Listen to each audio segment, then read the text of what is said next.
So basically in this course, I would be teaching you this course would be divided into three parts. The first part, I'll teach you how to value a company in case of an M&A. So suppose company A acquires company B. So how do we value company B in case of an acquisition? This is different from DCF because in DCF you do core valuation and it is not necessary every time in DCF there has to be an acquisition. But for this particular course, we would be strictly focusing on valuing a company in case of mergers and acquisition. So how do we value a target company in case it is acquired, or to say it other way around, how does an acquirer value a target company, and how do we calculate the acquisition multiples? So that would be the first part of the course. The second part of the course would how once an acquisition is true, acquirer has to incorporate the financials of the target company in its books. So the acquirer has to prepare a pro forma balance sheet and a pro forma income statement. So those who are not aware of this term pro forma, so basically this term pro forma means that once a significant event has taken place, not necessarily an acquisition, but once a significant event has taken place, the acquirer or any company has to incorporate the effect of those events or those transactions in its books of accounts. So once that event, the incorporating that event in its books of accounts, that is known as pro forma. So once an acquisition is true, the next part would be, once an acquisition is true, how does the acquirer incorporate the target's financials in its balance sheet? And the third part would be, how does an acquirer incorporate the income statement of the target in its balance sheet post the acquisition? So now the acquisition which I have taken for you guys to understand is Parker's acquisition of Claricor. So first and foremost, let me just briefly go through the transaction so that the viewers have a brief idea of what kind of a transaction it was and what are we planning to do in this course. So on 1st December, you can see in front of me is the acquisition presentation of Parker's acquisition of Claricor. So the deal was announced on 1st December 2016 and it was completed in 2017.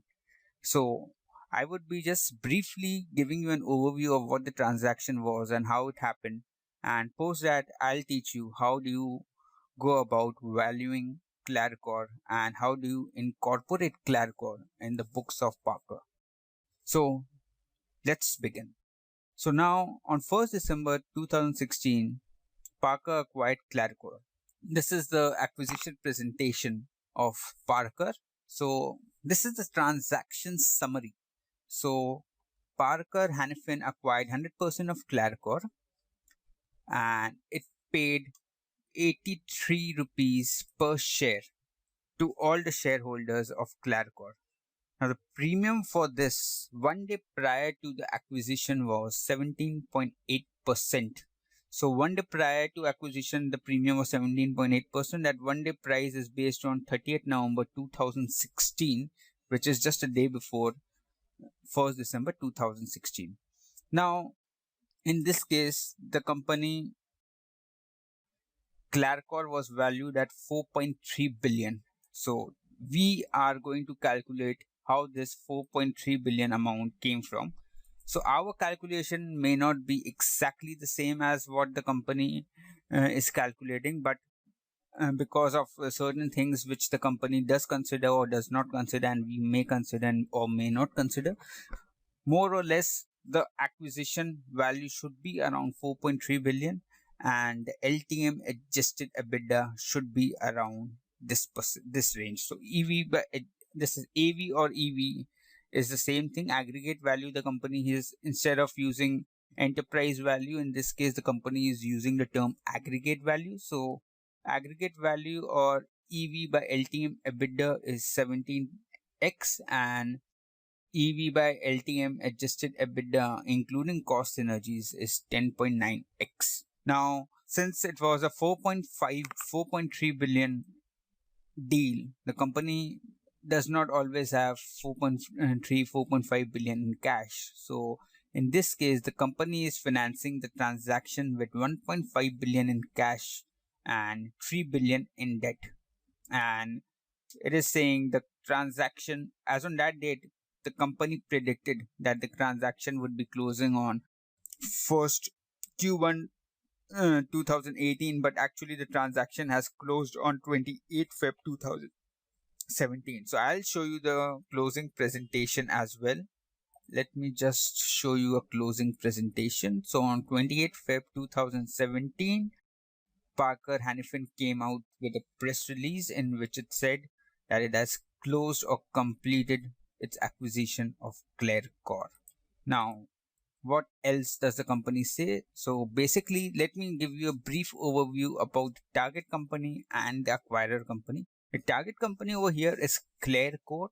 It is basically a filtration technology company. It provides filtration solutions to its customers.